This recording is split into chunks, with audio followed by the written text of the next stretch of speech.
Welcome to Open Tabs, our weekly dive into the internet news and cultural moments that are taking up space in our brains and Google Tabs, of course.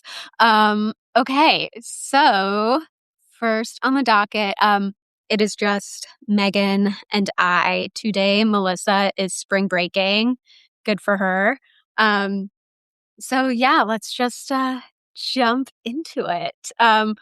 First topic today is kind of the next evolution of the Summer House scandal that we talked about last week. Does this scandal have a name? I don't think it's They've been saying Amanda, but I don't like that because we already used that for something else. Yeah, for And that it puts too much responsibility on Amanda specifically, I think. So, not that I know of. But Okay, so I'll just keep with Summer House scandal.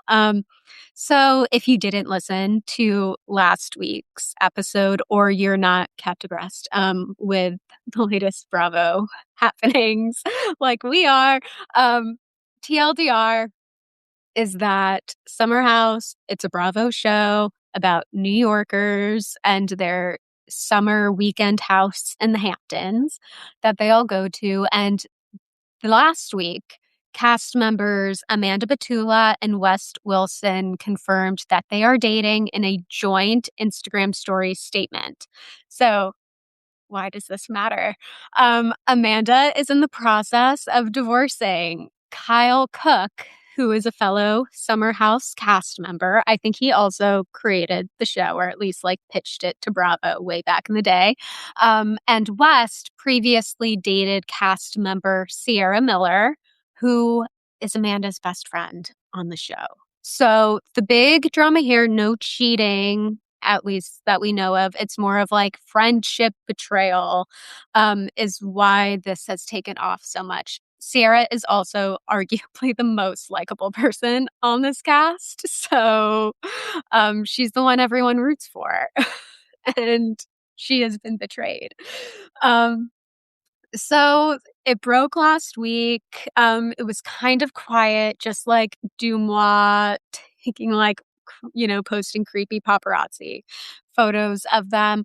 And then I have to cut you off. When you say it was yeah, kind of quiet, you mean the cast was very the cast was quiet. quiet. It was Right. not quiet. It was so loud. And All of we were part of that too. everybody was weighing in. Everybody has an opinion on this. Like this has been huge for the discourse and like caused people to like pay attention to this show again.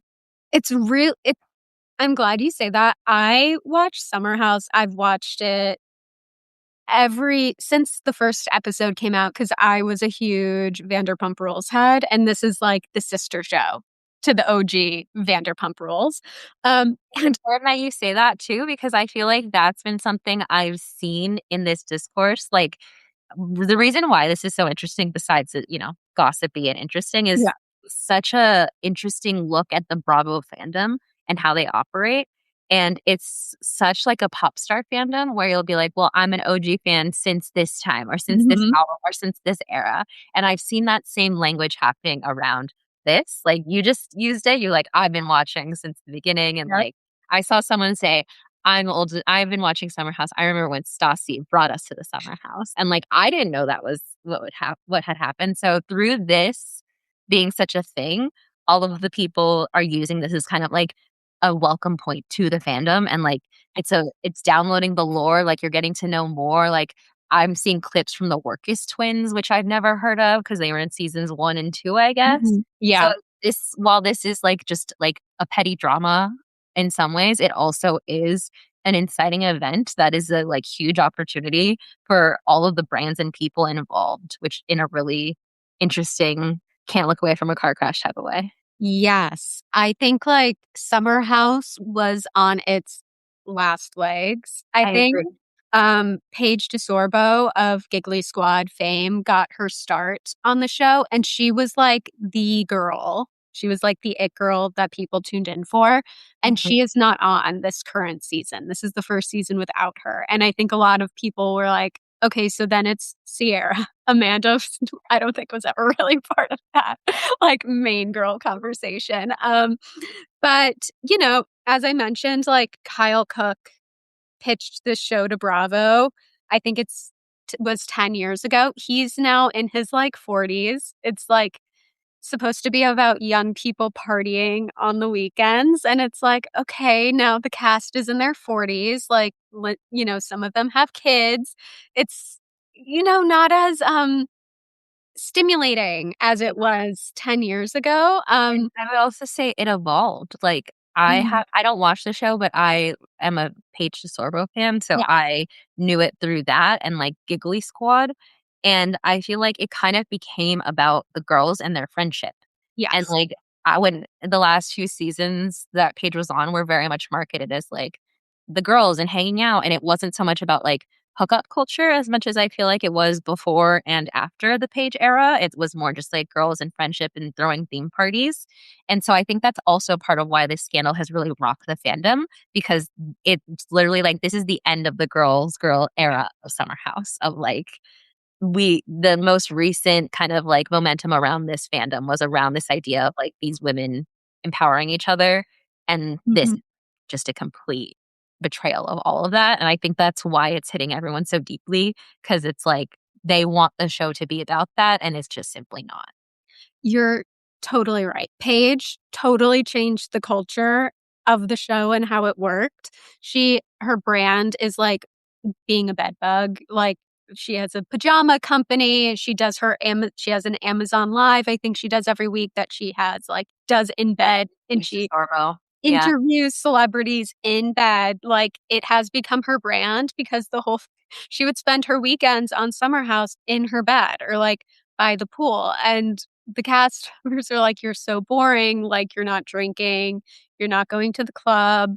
Like you're leaving all of our parties early. But she brought the girls into her bed and they would have these really deep conversations and like they were there for each other. And it was like such a refreshing departure from like the debauchery, the like surface level debauchery that was the show. Um, and it's even sad. So like it was like the trio of Sierra, Amanda, and Paige.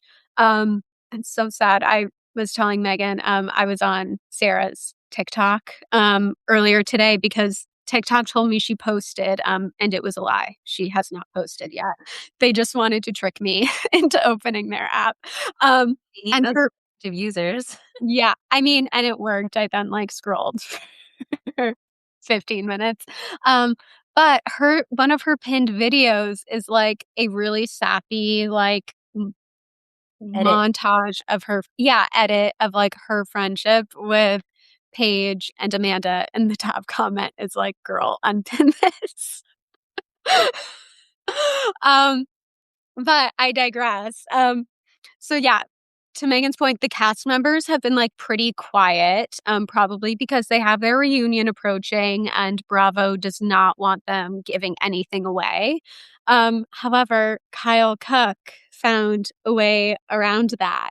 And he tapped one of those man on the street Allegedly. interviewers. Allegedly, yes, allegedly. I don't want to get him in trouble. He allegedly tapped a man on the street interviewer for a spontaneous, I'm doing air quotes, interview on the street to get his reaction to this. Um, it, I mean, people believe it was spontaneous. Was on the street with this man for 30 minutes. It was And basically a podcast appearance. it very much was. Yeah, I think it was like released in 3 parts. Yeah. And I watched all three. Same. And, as the internet does, he made, the comment, "Carl's a mess." For those of you who don't know, Carl is yet another Summer House member who's not really connected to this at all. I was just saying how everyone in the cast is so affected by this betrayal, and Carl's a mess. Um so the internet ran with that. Carl's a mess memes everywhere. Kyle Cook's company, Loverboy, has put out Carl's a mess merch, with all the proceeds, I think, going to Carl's foundation. It's all very cute, and it's been like a nice bit of levity in like a sad moment of betrayal. I also want to invoke one of my favorite podcast episodes of all time is ICYMI. It's like how to have a monocultural moment or something, and they talk Mm. about like when something captures the discourse like this, like what makes that happen. And one of those things is a void of information. So it's like this happened, and we had no information about how anybody was processing this. And then Kyle gave us Carl's a mess. And Yep. so that was like, okay, we can work with this. And it was like the scrap that everyone needed to keep the discourse going. Totally, totally agree. Because to the point of like, I know I mentioned Amanda and West released joint Instagram story statements. It was like very chat GPT gobbledygook. If you didn't know, like if you just stumbled across this statement, you would have no idea what it was about. There was no context given at all. Um, what I wanted to talk about today with Megan is kind of like the now, how are we branding this moment? Because, of course, like this has to be branded. So, brands themselves are starting to weigh into the discourse. Amanda Batula lost a brand deal with lifestyle brand Edie Parker. Um, Poor Edie Parker, social media manager. um, it the scandal broke the day I think her campaign with them launched. So they hastily took down the Instagram post and then like posted a picture of like a torso with a head cut off. And they were like, same campaign, but like different model this time. And I was like, okay, I see what you're trying to do. Um, and then what's really interesting is Uber Eats, who is the, I guess, food grocery sponsor of Summer House. If you watch an episode, you will see bags of Uber Eats just like everywhere. Um, they in 36 hours after the scandal broke, they released a social media commercial. I'm calling it a commercial because it looks like a commercial you would see on your TV, with Carl being a mess, heartbroken, and his fellow cast member and Carl's ex-fiance, Lindsay Hubbard, comforting him with Uber Eats. And I want to say, like, so impressed with the Uber Eats team pulling this together in 36 hours. And And did you see Lindsay's comment? no, what did she say? I had to unblock him for this. Oh, this is like also layered. I'm adding more context to this for non Summer House Bravo people. But Carl and Lindsay are both OG cast members of Summer House. So they've been on the show for like 10 years. They were engaged to be married until Carl broke it off during the season that aired last summer on camera. He broke off his engagement to Lindsay, I think like a month before the wedding. So she like basically doesn't talk to him anymore. And she kind of does because they're both still on the show. And, you know, Lindsay Hubbard worked in PR before she was on Summer House. Like the early seasons are fun because they all had real like corporate jobs and it was really them letting loose on the weekends and it was just televised on Bravo. And she was one of those people. But like she she knows this is a moment she has to capitalize on some way. Her PR brain tapped in. And she unblocked Carl to be in this Uber Eats commercial with him. I also think something that's interesting about what you're saying is that this show has been on for like a decade now. Mm. A consistent problem that Bravo is running into with a lot of the reality stars is like eventually the drama on the show becomes about the drama of being on a show versus like the actual drama of their lives being shown Mhm. on TV. Yes. And so I think they had come to a really good thing with Summer House that they could like keep refreshing the cast, like Mhm. in the conceit of the show of being like it's a share house, like you don't really need it to be the same cast of people No. here. It could be more like the real world, that type of Mhm. situation. but they keep running into this issue. And I feel like they need to do a better job of figuring out. And I feel like this is the same conclusion we came to last time of like, where is the line between like, you're just a regular person and you're someone who's coming on to launch a reality TV show career, because this is like a legitimate career path now. But the people who treat it as such, then stuff like this happens.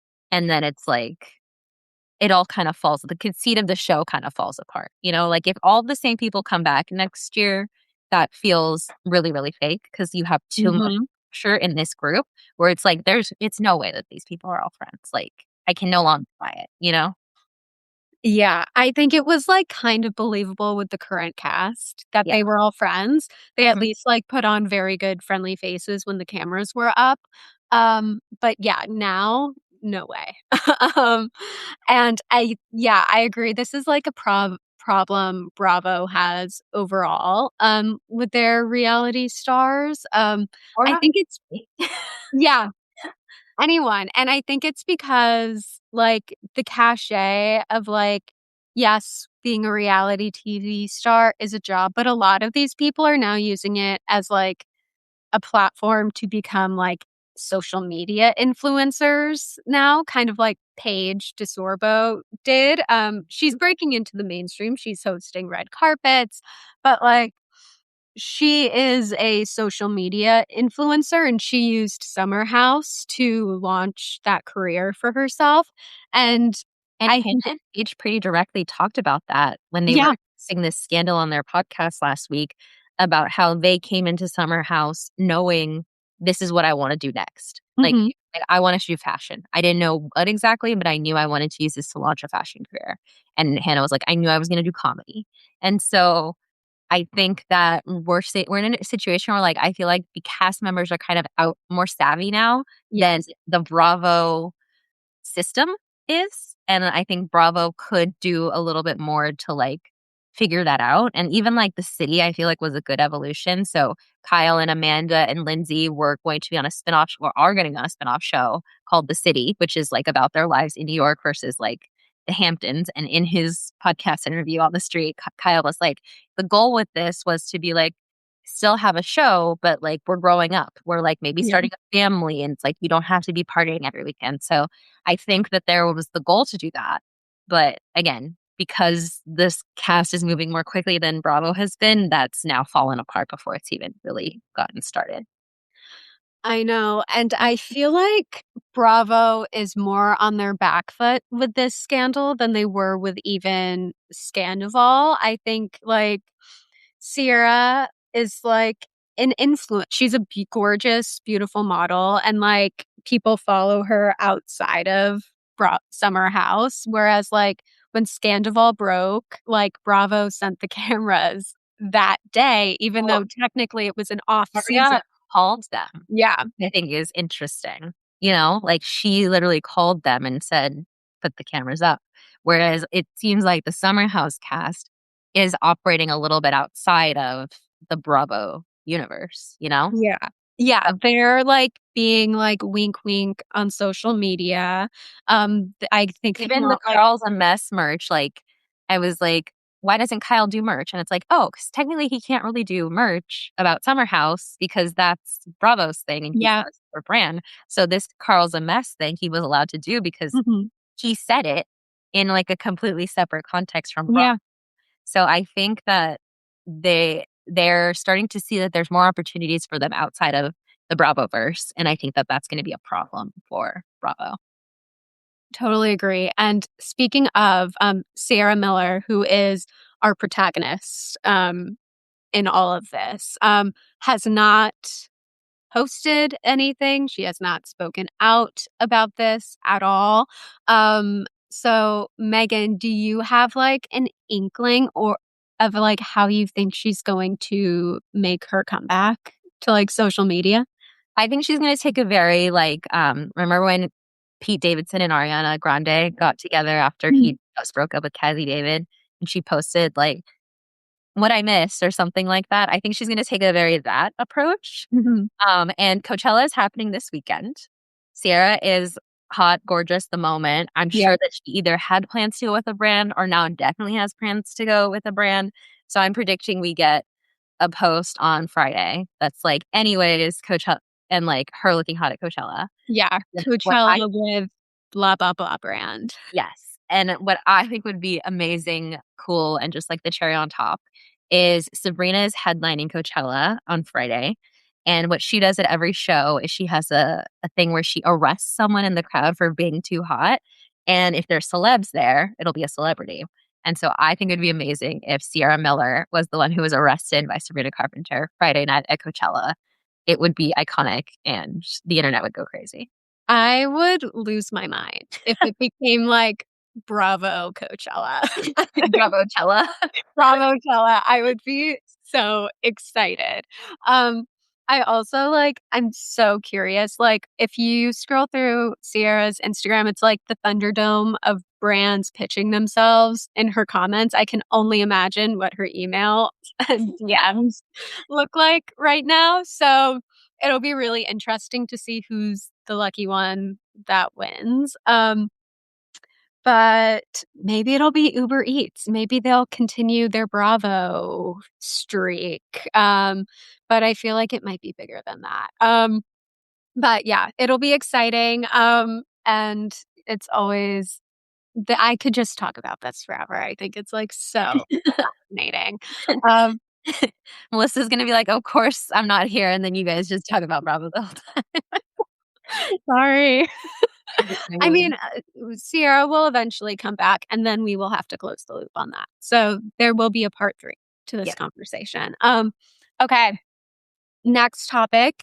Netflix just launched a new app for kids games. So it's a new standalone app. So you can't play these games on the Netflix platform, and it's called Netflix Playground, and it's a gaming hub specifically aimed at kids under the age of 8. So it features games with IP like Peppa Pig, Sesame Street, which both stream on Netflix, I believe. And it's included with your regular Netflix subscription. And since it is kid targeted, there are no ads, no in app purchases, which if you're targeting kids, you're not allowed to do. Um, and eventually they're launching with kids, and they are looking to launch a FIFA game to coincide with the upcoming World Cup. And in case you missed it, last year, Megan did a beautiful deep dive on Netflix and how they're way ahead of the game and they're kind of dipping their toes into everything. And gaming was one of those things. They had started launching in platform games. But yeah, I wanted to get your take on this, Megan, and if you had any thoughts. yeah. I think that this is interesting as part of a broader strategy that I can kind of see Netflix doing, where they talked about this on The Town recently, that Netflix is moving towards more subscription, away from subscription towards ad revenue because they found that it is more valuable for them as a company to have you as an ads watcher than as a subscriber that doesn't see ads. They'd Mm-hmm. rather be able to show you the ads and then charge for those ads. And so they're actually like going to continue raising prices and pushing people towards their ads tier. But as that happens, that means that the kids are being exposed to ads on products that were once completely Right. ad free. And so it makes sense that if they have data that shows that kids are using the games more, which I'm certain that that's probably the case of like who's Mhm. gaming on Netflix. It's probably based on the games that are available. Like if you're an adult gamer, you're gonna be You're gaming. not on Netflix. Yeah, you're not gonna be gaming on Netflix. So this gives a way for the people who are in that ad tier to Mhm. put their kids in a safe environment where they're not going to be seeing ads. So I think this move specifically is less about Netflix getting into games, though that is something that they're part of, and more Netflix getting into the ads business, which I think is very, very interesting. Interesting. Do you think okay, that's interesting. Do you think also this is Netflix trying to get latch onto the new upcoming generation early and kind of create that habit with their platform? Yeah. 1000%. Yeah, for sure. And also, like, they probably, I would bet that there's a issue with mobile. And, like, I bet you that they're not. getting enough usage on mobile as that they would like. And gaming is such a good way into that to create the habit of like, this is how you're interacting with this over here on mobile.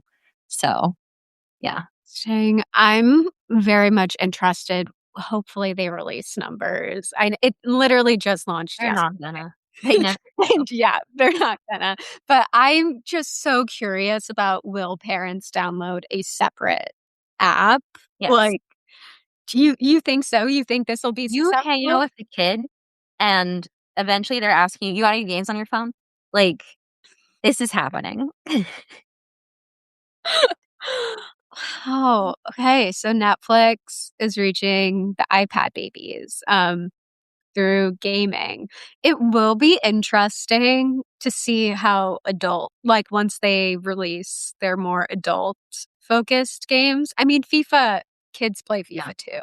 Um, Well, what I but think is interesting is the character tie-in of it all, because I think that's something that's really interesting for us to think about, especially as younger generations. Like gaming is so second nature. Like Mhm, when I was growing up, I didn't have Barney games. I didn't have Blue's Clues video games. Like video games existed, but it wasn't so custom like that. Whereas like that is now a way in for them to like start loving these franchises. Like think about Dora.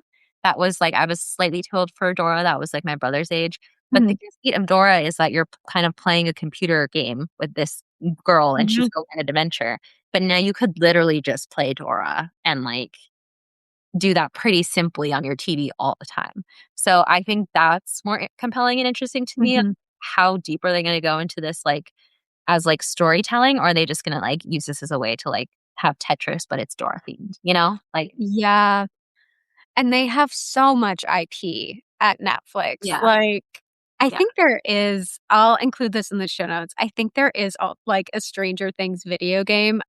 yeah, exactly. But like, yeah, that's so interesting. This like reminds me, we covered it a few weeks ago. Peacock this summer launching their version of a TikTok feed Yes. in platform with their AI Andy Cohen. See, that would I'm have been so helpful during this scandal, Summer House scandal. I bet. I bet Bravo's like, "Shit, we have to, like, manufacture and we need AI Andy Cohen's take on Sierra." Um, but, like, the whole point of that is that, people watch shows on Peacock, they then go to Reddit or Instagram or TikTok to, like, communicate with other watchers and, like, see clips and, be in community with their fellow Bravo holics. And this is Peacock's way of kind of like owning that. So you finish watching Summer House and then you just go to their version of a TikTok feed and you get AI Andy Cohen's take on the episode that you just watched.